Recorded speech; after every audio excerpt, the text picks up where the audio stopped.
রুটির একটা সিম্পল সবজি করে দেখাচ্ছি, খুব ভালো লাগে খেতে এটা। কড়াইতে সর্ষের তেল দিয়ে তাই জন্য দিয়ে দিলাম শুকনো লঙ্কা আর পাঁচফোড়ন দিয়ে ভালো করে নাড়িয়ে নিয়ে দিয়ে দেবো পেঁয়াজ কুচি, দিয়ে পেঁয়াজের মধ্যে সামান্য একটু নুন দিয়ে ভাজা ভাজা করে নেব। পেঁয়াজটা ভাজা হয়ে গেলে দিয়ে দেবো আলু, বিনস, বেগুন একসাথে কেটে রাখা, এইটা দিয়ে ভালো করে নাড়িয়ে নেব নুন হলুদ দিয়ে। এবার এই সবজিগুলো ভালো করে ভেজে নেওয়ার পরে আমরা কিন্তু জল দিয়ে কিছুক্ষণ ঢেকে দেবো সবজিগুলো সেদ্ধ হওয়ার জন্য। আর আমি এখানে কাঁচা লঙ্কা ইউজ করিনি, আপনারা চাইলে আপনারা ঝাল দিতে পারেন।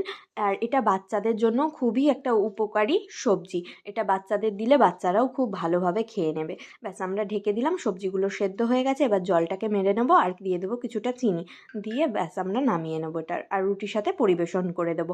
আর ভিডিও ভালো লাগলে অবশ্যই লাইক, কমেন্ট, শেয়ার আর সাবস্ক্রাইব করবেন আপনারা। আর একবার বানিয়ে খেয়ে দেখুন, আশা করি বাচ্চা থেকে বুড়ো সবারই ভালো লাগবে। ধন্যবাদ।